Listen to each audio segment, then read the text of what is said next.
Okay, guys. Let's talk about Thomas Paul Aspinall. So look, I have a huge amount of respect for the Aspinalls. Mr. Aspinall, obviously Tom's dad, and then Tom Aspinall himself. I think the way that Tom fights is very exciting. I've said this a million times. I think he brings a new fan base, and now we're seeing it to MMA.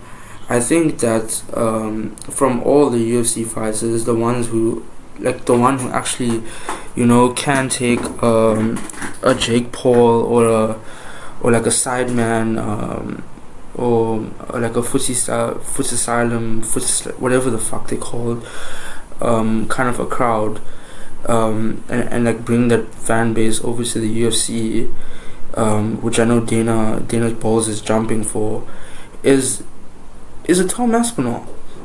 And with a Paddy the Baddy, I don't see how the fuck not. I don't see. Tom Aspinall's a great guy. Everyone loves Tom Aspinall. I don't see how in the build up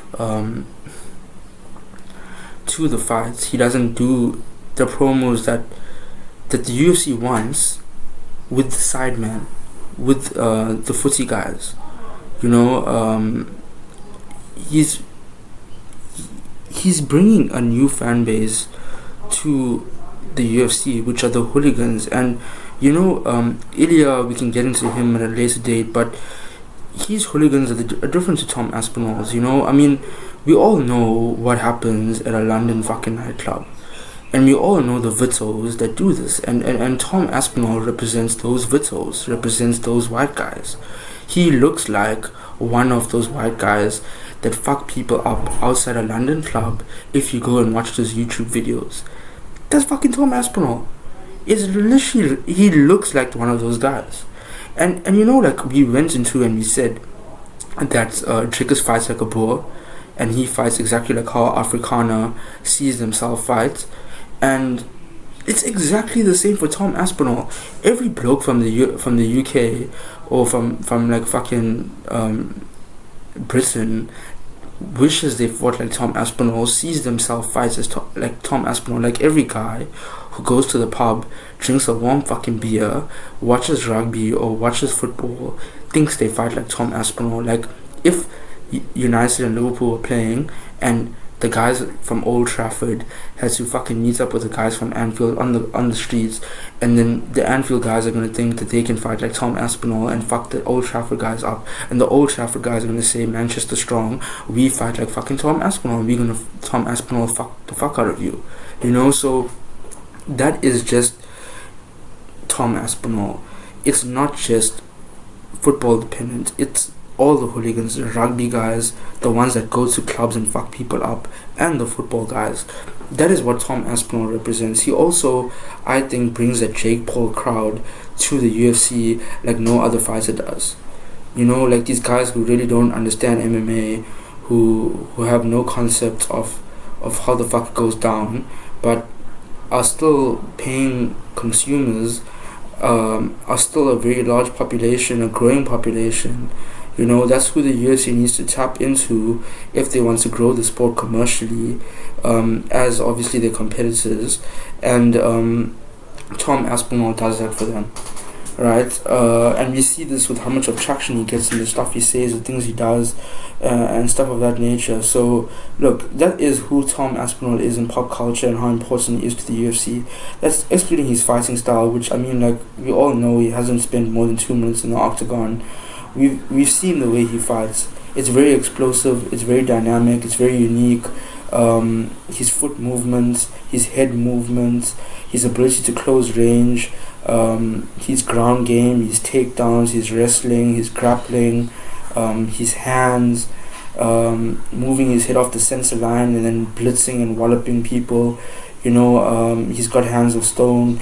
We know that. We know that he can take the fight down and sub people. He's done the rear naked choke. He's done, he's done like his arm bars. He's done many things. So Tom Aspinall, make no mistake, is an amazing talent. I don't see him as not being a future UFC champion, because it's my opinion that obviously since the bell rang, there is no more interim champion. I just see Tom Aspinall as the number one contender in the heavyweight division. I don't see him as the interim champ. I do think that it is a bit of a heavy situation, because if he is the interim champ, he does have to obviously the linear champ or the undisputed champ now needs to defend that against him, which is why I say he is the number one contender, but that does not necessarily mean that he is the interim champion. I don't think so. I think the champion is back. He's defended his belt, so that is the champion. I do think that Tom Aspinall is the number one contender for the heavyweight championship, right? So I don't blame Tom Aspinall for what he's been doing. I don't disrespect Tom Aspinall or look down upon him for what he's been doing. I think if I was in his situation, if I was in his boat, I would do the similar thing. But I do think that it's not also in Tom's best interest to say, hey, you know what, fan base, hey, you know what, guys, take it easy on Jon Jones. Respect him, like he's our GOAT. It just doesn't make sense for Tom Aspinall in his position. It doesn't also make sense for the money game. It doesn't also make sense for the grander scheme of what the UFC would like from obviously Tom Aspinall to prove this Jon Jones fight, which is what he's done, which is why Hunter and Dana were talking to him in the first place, which is why even during the 309 build-up, he's always been mentioned to Jon Jones, even when Jon Jones is fighting Stipe Miocic. He's basically like a pest on the side of Jon Jones, which is what he needs to do in order to make this fight happen. Now, what's interesting is we saw Jon Jones say, okay, I'll relinquish the belt, and we saw Aspinall say, look, I want the belt, I don't want a name. Even though at this stage we are arguing that Jon Jones and a fight with Jon Jones is more important for your career than having the belt, I think in a shorter period of time, I don't think longevity wise, I don't think a fight with Jon Jones does more wonders for your career than having the belt for a year.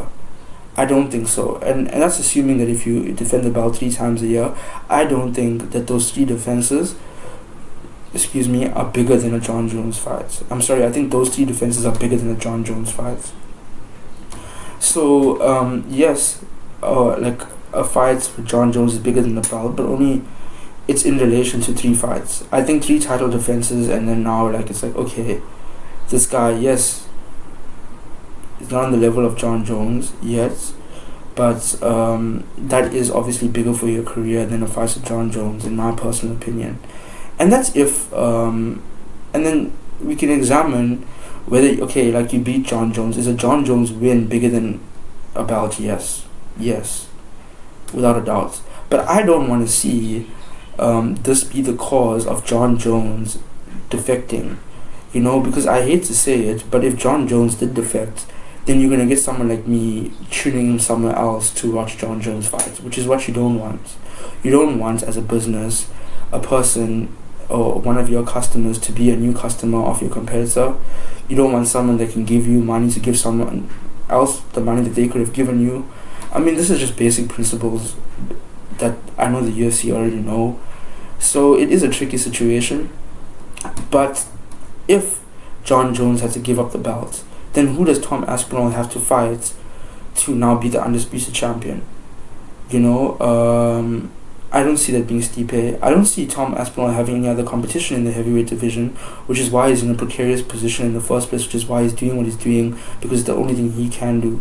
So I think, look, Tom Aspinall's in the right position, he's doing the right thing, but it's on us analysts to look at the future of the UFC, to look at what's better for the game, what's better for all the fighters, what's better for the business, what's better for the future of the sport, and then advocate that way. So when it comes to that, I do think that, again, I'm going to say that the Alex Pereira fight is the first fight to make, and I think that it's on us then to presume the role of saying, okay, after this fight, we're going to lose Jon, you fighting Aspinall. And the reason why I say that is because I'd like this fight, if it was with Alex Pereira and Jon Jones, I'd like the stipulation to be that it's fought in the first half of the year, obviously, so then Jon Jones can fight then Aspinall at the second half of next year, which I don't think is an unfair thing to ask of Jon Jones, but I do think it's a bit unfair on Tom Aspinall, for him to have to wait that long. But like I said, the fight to make first is Alex Pereira versus Jon Jones. It isn't Tom Aspinall versus Jon Jones, because look, we have that fight, win or lose for Alex Pereira. He moves on, and that kind of hype, that blow, is felt in other avenues, is felt in other divisions, felt by other fighters. There's more lines now in the water to make money off the Jon Jones name, the Jon Jones hype, and obviously the cross pollination of Alex Pereira and then Jon Jones as both separate entities and brands, right? So, look, do I think that Jon Jones will beat Tom Aspinall? I think yes. I think that it's easy for us to stand octagon side or to watch on the telly and say that, you know what, this is the ways we see it. But if there's any person that can solve an equation in real time, it's Jon Jones. So as much as he may have his predispositions, he may have his tape, and there's a lot of question marks for Tom Aspinall, there's a lot of question marks into how he fights because there's not a lot of tape about Tom Aspinall. If there's anyone that can solve Tom Aspinall, if there's anyone can do it in real time, it's Jon Jones. So it is an exciting fight to make. I do think that in terms of any other fight that Jon could have, in just straight out gates figures and straight out pay-per-view buys, it is Tom Aspinall versus Jon Jones that wins that. But I don't think that long term it makes more money than Alex Pereira versus Jon Jones for the UFC. So I think like it's just important to think about these two, like, you know, these two fights and the points I'm making before actually signing a contract and confirming who Jon Jones' next opponent is. You know, but look, I've given the solutions. I've tried to help with the money situation and stuff of that nature. But yeah, I don't think the first fight to make is Tom Aspinall versus Jon Jones, but I do think it is a fight to make just after Alex Pereira and Jon Jones.